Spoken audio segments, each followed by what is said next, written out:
Hello, River Life. We are the Kolaole family. My name is Shola, my wife Shayo, my son Dayo, Deepo, and Dami. We are going to be reading from the book of 1 Samuel 15:22. Dayo is going to be doing the reading. But Samuel replied, "Does the Lord delight in burnt offerings and sacrifices as much as in obeying the Lord? To obey is better than sacrifice, and to heed is better than the fat of rams." Hey, we're so glad you've joined us for our daily devotion here in Generations United. Have you seen those videos out there, or maybe you've tried one where parents place a delicious marshmallow in front of a child and tell them not to eat it before they come back? Once the parent leaves the room, the child is then left all alone with this yummy treat and a choice of obedience or not. Some kids do fine and don't touch the marshmallow at all, while others poke at it or smell it, and others disregard the request to wait altogether and the parent comes back to an empty plate. It's difficult to obey instructions when they don't make sense or something so appealing is right in front of you. It's much easier to disobey than to obey. No one teaches a child disobedience, but instead it comes naturally. Unfortunately, the same isn't always true for obedience. Parents disciple their kids in hopes of nurturing this obedient spirit, and even then it takes a lifetime of learning and relearning obedience to God.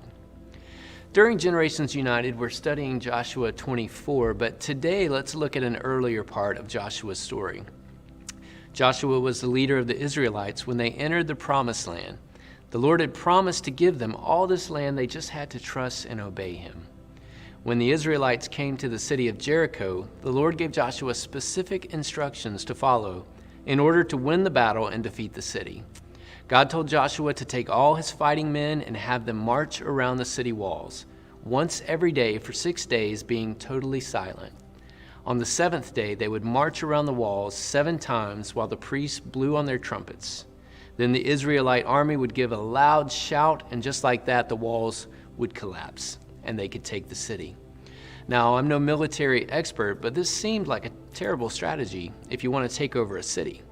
I've never seen walls fall just because I walked a bunch of circles around them, and I don't think that yelling would do much damage either. Joshua probably found these instructions to be strange as well. Even though it didn't make sense, Joshua obeyed God, and the Israelite soldiers obeyed Joshua. Sure enough, on the 7th day, the walls of Jericho fell, and God gave the city over to the Israelite people. Continuing in obedience, they took the silver and gold and the articles of iron and bronze and dedicated it to the Lord's treasury, keeping none for themselves. Through Joshua's obedience to God's instruction and the obedience of the army to Joshua's orders, we see God's miraculous glory. Their act of obedience was a form of worship that brought God the glory and the honor. In the same way, our daily acts of obedience are also acts of worship to God. Kids and adults alike have been placed under some type of authority: parents, teachers, bosses, spouses, or government leaders. And God has commanded us to be respectful and obedient of these leaders in our life, even if their direction isn't clear to us. Of course, we have also been placed under God's authority.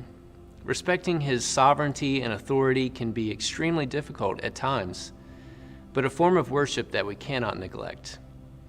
Remembering the story of Joshua and the Battle of Jericho, let's strive to obey God wholeheartedly and in turn bring him the glory as an act of reverent worship. Now take a moment and review your discussion question, asking what times in the past have you obeyed God's instruction?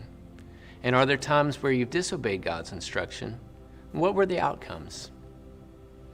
After your time of reflection, conclude with prayer, and we ask that you continue to pray for God to bring revival in our nation.